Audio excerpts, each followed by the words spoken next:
साथ कृतिका सूर्यवंशी। बुलेटिन की शुरुआत करते हैं। प्रधानमंत्री नरेंद्र मोदी 12 मई को बिहार की राजधानी पटना में रोड शो करेंगे। आपको बता दें कि पीएम पटना में रात्रि विश्राम भी करेंगे। अगले दिन यानी 13 मई को पीएम राज्य के 3 लोकसभा क्षेत्र 9 बजे हाजीपुर, 10 बजे वैशाली के मोतीपुर तो 12 बजे सारण में चुनावी जनसभा को संबोधित करेंगे। बिहार बीजेपी के प्रस्ताव पर पीएमओ की मंजूरी मिल गई है। प्रदेश बीजेपी प्रधानमंत्री के तमाम कार्यकर्ताओं को सफल बनाने के लिए अपनी तैयारी में जुट गई है।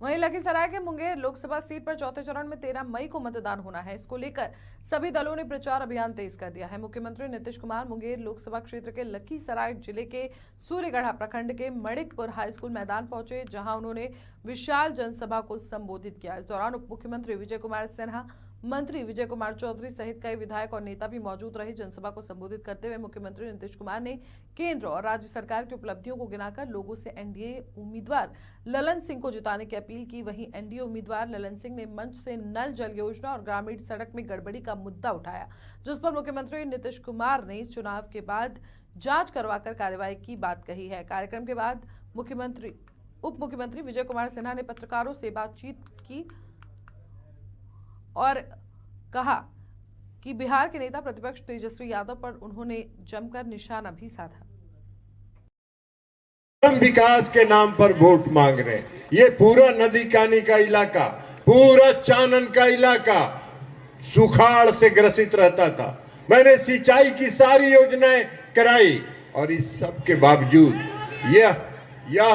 यह मेरा जो योजना था, यह जो मेरी सोच थी, ये माननीय मुख्यमंत्री जी के आशीर्वाद से।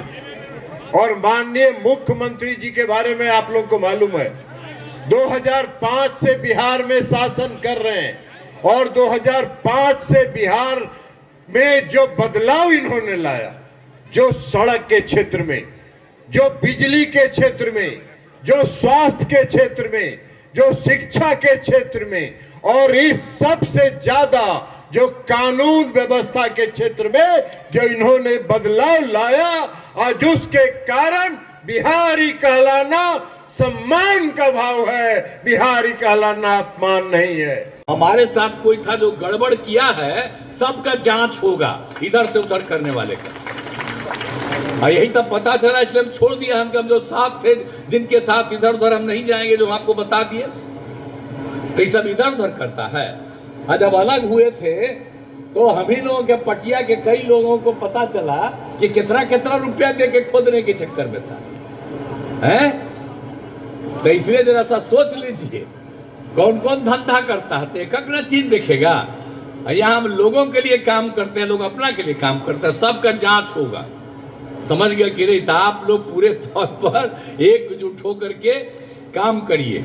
और केंद्र सरकार की तरफ से कितना मदद हो रहा है आप सोच लीजिए, आप कितना ज्यादा मदद हो रहा है। श्रद्धेय नरेंद्र मोदी जी, माननीय प्रधानमंत्री जी कितना काम कर रहे हैं।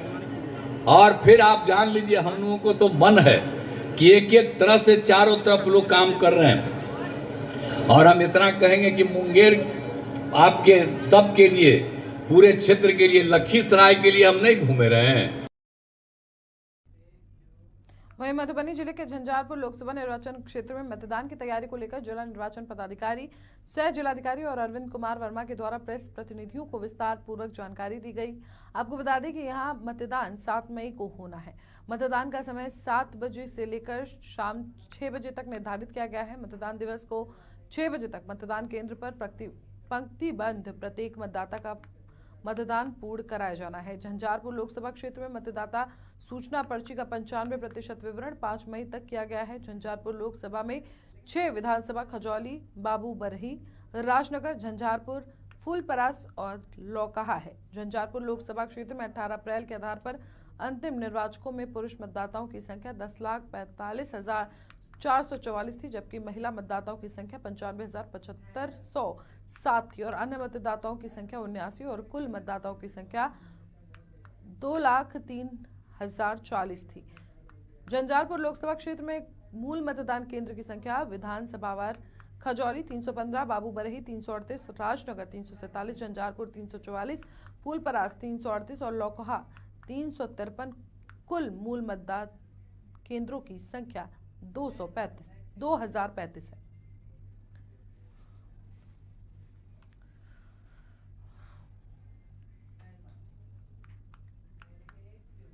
बिहार के पूर्व मंत्री और राष्ट्रीय जनता दल के सुप्रीमो लालू प्रसाद के बड़े सुपुत्र तेज प्रताप यादव ने पाटलिपुत्र लोकसभा क्षेत्र में अपनी बहन और पाटलिपुत्र लोकसभा क्षेत्र से महागठबंधन उम्मीदवार मीसा भारती के पक्ष में चुनाव प्रचार किया। उन्होंने कहा कि पाटलिपुत्र लोकसभा क्षेत्र समेत बिहार की जनता महागठबंधन की ओर आशा भरी नजरों से देख रही है और पाटलिपुत्र लोकसभा क्षेत्र में मीसा भारती की जीत तय है। बहरूपिया लोग सुधर जाएं, क्योंकि मीसा भारती का भाई तेज प्रताप यादव अपनी बहन को जिताने के लिए आ गया है और जो नहीं सुधरेगा उनको सुधार दिया जाएगा। उन्होंने कहा कि पूरे भारत में इंडी गठबंधन के पक्ष में माहौल है और केंद्र में इंडी गठबंधन की सरकार बनेगी। उन्होंने आरोप लगाया कि एनडीए गठबंधन का नेतृत्वकर्ता नरेंद्र मोदी लोगों के बीच धार्मिक उन्माद फैलाने और लड़वाने का काम कर रहे हैं। उन्होंने कड़े शब्दों में आरोप लगाते हुए कहा कि जब से केंद्र में एनडीए की सरकार आई है तब से शहीद होने वाले सैनिकों की संख्या में लगातार बढ़ोतरी दर्ज की जा रही है। उन्होंने कहा कि पाटलिपुत्र लोकसभा क्षेत्र में एक बार जहां एनडीए उम्मीदवार रामकृपाल यादव का लगातार विरोध हो रहा है और क्षेत्र की जनता को सांसद में उनके लिए कार्यों का हिसाब मांग रही है, वहीं मीसा भारती को आशा भरी नजरों से भी देख रही है। हमारे नौजवान जो शहीद हो जाते हैं, अब फिर चुनाव आता है तो ये मोदी जी हड़बड़ा करवाते हैं लोगों को। केवल इन लोगों ने लड़वाने का काम किया, हिंदू मुसलमान कराने का काम। शहीद जो हुए ये सब किनके वजह से हुए? ये मोदी जी के वजह से हुए, नहीं तो पहले कहाँ कोई शहीद हुआ। रामकृपाल यादव लगातार ये बात कह रहे हैं कि इस बार हमारी जीत तय है, क्योंकि माफियाओं की पार्टी है। कौन माफिया है कौन क्या है वो तो समय आ गया है ना, अब बताएंगे। बिहार की जो जनता है, लाखों करोड़ों जनता, वो बताएगी कि किसकी पार्टी है। इसलिए जहाँ डुगडुगी लगे, जहाँ घूम रहे हैं वो सब जनता नकार रही है। उनको विरोध हो रहा है, कई जगह पंचायत में उनका विरोध भी हो रहा है। जहाँ जा रहे हैं वो दिशा के बारे में बता रहे हैं कि वो आंसू बहा रही है कि कौन आंसू बहाता है, कौन पैर पकड़ के भीख मांगता है, वो तो जनता जानती है ना। इस बार दिशा बीजेपी प्रवक्ता प्रभाकर मिश्रा ने महागठबंधन पर आरोप लगाया। उन्होंने कहा कि कांग्रेस सहित पूरा घमंडिया गठबंधन भ्रष्टाचार में डूबा हुआ है। ताजा उदाहरण झारखंड के मंत्री आलमगीर आलम के ओएसडी के सहायक के यहां से 25 करोड़ कैश बरामद हुए। उन्होंने कहा कि जिस प्रकार से कांग्रेस नेता आलमगीर आलम के निजी सचिव के नौकर के यहां से ईडी के द्वारा 25 करोड़ की छापेमारी की गई, इससे साफ पता चलता है कि घमंडिया गठबंधन किस प्रकार से जनता की गाढ़ी कमाई का दुरुपयोग करता है और जहां जहां घमंडिया गठबंधन की सरकार है वहां घमासान इसी प्रकार मचा हुआ है। कांग्रेस सहित पूरा घमंडिया गठबंधन भ्रष्टाचार में आकर डूबा है। धीरज साहू के बाद कांग्रेस के एक दूसरे नेता आलमगीर आलम की काली कमाई का पर्दाफाश हुआ है। झारखंड के ग्रामीण विकास मंत्री आलमगीर आलम के पीए संजीव लाल के घरेलू सहायक से भारी मात्रा में नकदी बरामद हुई। ईडी का मानना है कि यह काली कमाई का हिस्सा है। यह सोचने वाली बात है कि एक निजी सहायक के नौकर के पास इतनी बड़ी रकम कहां से आ सकती है। सीधे तौर पर इस काली कमाई का कनेक्शन आलमगीर आलम से है। अभी तो नोटों की गिनती पूरी नहीं हुई है, यह रकम और बढ़ेगी। असल में जहां भी घमंडिया गठबंधन में शामिल दलों की सरकार है वहां लूट खसोट मचा है। दिल्ली, बंगाल और झारखंड की सरकारें जनता की गाढ़ी कमाई को हड़प कर अपनी तिजोरी भरने में लगी है। झारखंड में तो बड़े मियां छोटे मियां सुभान अल्लाह जैसी स्थिति है। जेएमएम का शीर्ष नेता भ्रष्टाचार के आरोप में जेल में है, लेकिन दूसरे नेता भी बेखौफ होकर काली कमाई कर रहे हैं। जनता के सामने घमंडिया गठबंधन का चरित्र उजागर हो चुका है। मधुबनी के झंझारपुर संसदीय क्षेत्र के बालेश्वर यादव जनता उच्च विद्यालय खैरा काको पंचायत में बिहार के पूर्व उप मुख्यमंत्री तेजस्वी यादव और वीआईपी सुप्रीमो मुकेश सहनी के द्वारा चुनावी सभा का आयोजन किया गया, जहां वीआईपी उम्मीदवार सुमन महासेठ के लिए तेजस्वी यादव ने कहा कि बीजेपी भगाओ देश बचाओ, इंडिया गठबंधन की सरकार बनते ही 1 करोड़ बेरोजगार युवाओं को नौकरी मिलेगी और महंगाई से शीघ्र राहत मिलेगी। इसलिए आप लोग से अपील है कि सुमन महासेठ को आशीर्वाद देकर विजयी बनाएं।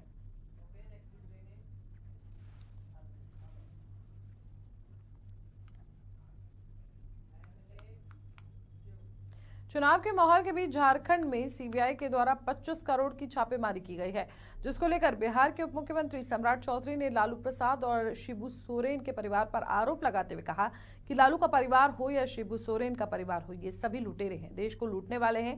इन जैसे लुटेरों पर जब सरकार कार्रवाई करेगी तो दर्द तो होगा ही। आपको बता दें कि रांची के मंत्री आलमगीर आलम के निजी सचिव के नौकर के घर से ईडी ने 25 करोड़ रुपए बरामद किए, जिसके जवाब में बिहार के उप मुख्यमंत्री सम्राट चौधरी ने लालू प्रसाद और शिबू सोरेन के परिवार पर आरोप लगाए हैं।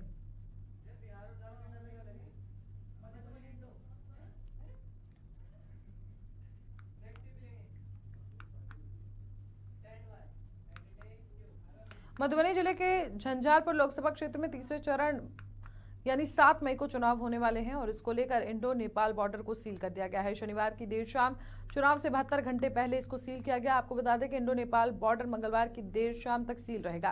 वहीं बॉर्डर के उस पार नेपाल एपीएफ के जवान जबकि एसएसबी के जवान द्वारा भारतीय क्षेत्र में बॉर्डर पर चौकसी बढ़ा दी गई है।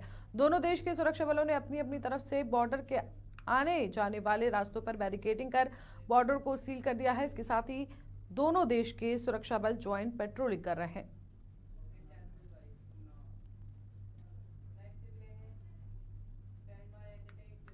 कैमूर जिला के चैनपुर थाना क्षेत्र अंतर्गत चोर लोहार गांव से पहाड़ के पार में शराब का खुला खेल चल रहा है। भट्टियों को उत्पाद विभाग की टीम ने ध्वस्त कर दिया है और स्थल से 70 लीटर देसी महुआ शराब, 7,200 लीटर अर्धनिर्मित शराब को भी नष्ट कर दिया गया है और एक हीरो सुपर स्प्लेंडर बाइक जिस पर पुलिस का बोर्ड लगाकर बड़े दिनों से शराब की तस्करी का खेल चल रहा था, जिस संदर्भ में उत्पाद विभाग के ड्रोन अधिकारी राकेश कुमार ने जानकारी देते हुए कहा कि सुबह एक गुप्त सूचना मिली कि चैनपुर क्षेत्र के लोहरा गांव के पहाड़ी के उस पार साधु बाबा की दूही के पूरब तालाब और कुआं के पास शराब की भट्टियों से शराब का कार्य चालू है, जिसकी पुष्टि के लिए एक टीम का गठन किया गया, जिसमें 2 गाड़ी से दर्जनों उत्पाद विभाग के पुलिस प्रशासन ने बिना समय गंवाए चिलचिलाती धूप में बलियारी खो होते हुए गाड़ी को पहले ही खड़ा कर 4-5 किलोमीटर पैदल जाकर स्थल का घेराबंदी की, जहां पुलिस को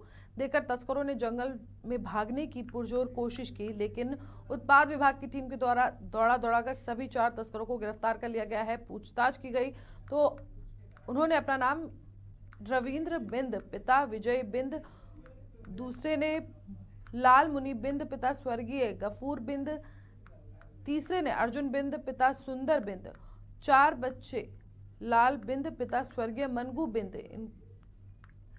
को गिरफ्तार किया गया है और इन्होंने अपना नाम बताया है और इनके साथ एक बाइक भी पकड़ी गई है।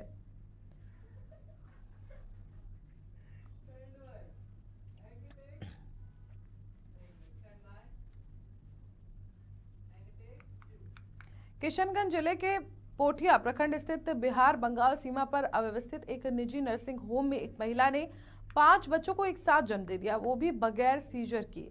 आपको बता दें कि जच्चा और सभी बच्चे स्वस्थ हैं। 5 नवजात इस समय डॉक्टर की निगरानी में हैं। बताया जा रहा है कि किशनगंज जिले के ठाकुरगंज प्रखंड के जाल मिल्लिक गांव के निवासी जावेद आलम की पत्नी ताहिरा बेगम ने 5 बच्चों को आज एक साथ जन्म दिया, जबकि उसका पति जावेद आलम मजदूरी के लिए बाहर गया हुआ था।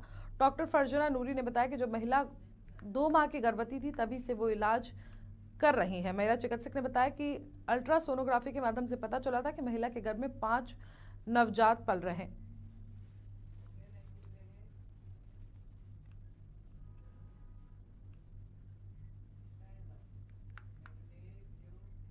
हथुआ के गोपेश्वर कॉलेज में प्रिंसिपल, 2 प्रोफेसर और 2 कर्मचारियों के साथ हथुआ अनुमंडल पदाधिकारी और अनुमंडलीय पुलिस पदाधिकारी के द्वारा मारपीट और गाली गलौज के आरोप का मामला सामने आया है।